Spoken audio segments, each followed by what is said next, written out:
वो कड़वे ताने। शादी के 5 साल बीत चुके थे, लेकिन अंजलि की गोद सूनी थी। रोज की तरह आज भी रसोई में बर्तन समेटते हुए उसके कान सास सुभद्रा जी के कड़वे तानों से छलनी हो रहे थे। सुभद्रा जी गुस्से में पैर पटकते हुए बोली कि 5 साल हो गए अंजलि तुम्हें इस घर में आए। पड़ोस की पिंकी की शादी को अभी 2 ही साल हुए हैं और उसकी गोद हरी हो गई। पता नहीं किस मनूस घड़ी में तुम्हें इस घर की बहू बनाया था। अंजलि ने अपनी आंखों में तैरते आंसुओं को रोकने की नाकाम कोशिश करते हुए दबी आवाज़ में कहा कि माँ जी, मैंने हर मन्नत मांगी है, हर डॉक्टर को दिखाया है, आप तो सब जानती हैं। लेकिन सुभद्रा जी ने उसकी बात बीच में ही काट दी और सख्त लहजे में कहा कि रहने दो अपनी ये रोनी सूरत। डॉक्टरों के चक्कर काट काट कर मैं थक गई हूँ। कमियाँ तुम में हैं और दोष नसीब को देती हो। मुझे अब और इंतजार नहीं करना। अगले दिन दोपहर में सुभद्रा जी ने अंजलि को अपने पास बुलाया और सोफे पर बैठते हुए उनके हाथ में एक लड़की की तस्वीर थी। उन्होंने बिना किसी झिझक के कहा कि अंजलि, मैंने एक फ़ैसला किया है। इस तरह तो मेरे बेटे का वंश ही खत्म हो जाएगा।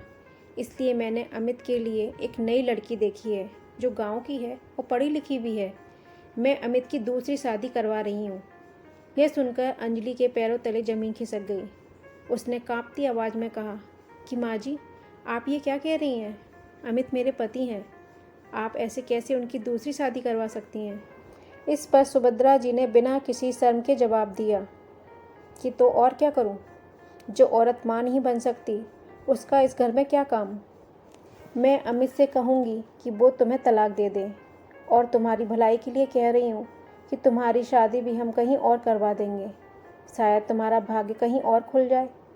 सास की यह बात सुनते ही अंजलि के सब्र का बांध टूट गया। वह तुरंत कमरे के अंदर गई और अलमारी से डॉक्टरों की रिपोर्ट की फाइल निकाल कर लाई और सीधे सास के सामने मेज पर फेंक दिया। अंजलि ने अपनी आवाज़ को कड़क करते हुए कहा कि बस माँ जी, बहुत सह लिया मैंने। पिछले 5 साल से रोज़ घुट घुट कर जी रही हूँ, सिर्फ इसलिए कि आपकी और आपके बेटे की इज्जत बची रहे। लेकिन आज आपने अपनी हद पार कर दी। सुभद्रा जी ने हैरानी और गुस्से से फाइल को देखा और कहा कि ये क्या बदतमीजी है? मुझसे इस आवाज़ में बात करेगी तू?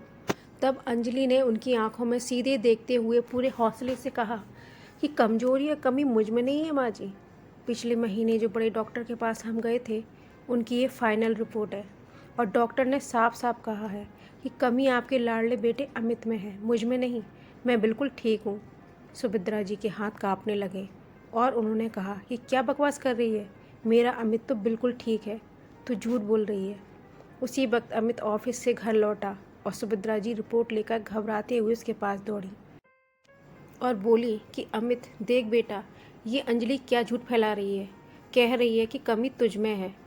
अमित ने अपनी माँ से नज़रें चुराई और दबी आवाज़ में सच कबूल करते हुए कहा कि माँ, अंजलि सच कह रही है। मुझे यह बात 3 साल पहले ही पता चल गई थी। मैंने ही अंजलि को कसम दी थी कि वह यह बात आपको कभी न बताए, क्योंकि मैं समाज में अपना मजाक नहीं उड़वाना चाहता था। यह सुनते ही सुभद्रा जी के पैरों तले ज़मीन खिसक गई और वह सोफे पर बैठ गईं।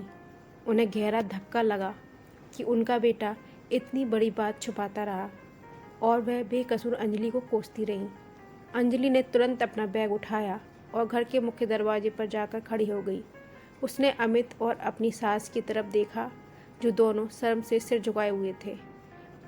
अंजलि ने कहा कि हाँ माँ जी, अमित ने अपनी इज्जत बचाई और आपने अपने बेटे का वंश बढ़ाने के लिए मुझे घर से निकालने की तैयारी कर ली।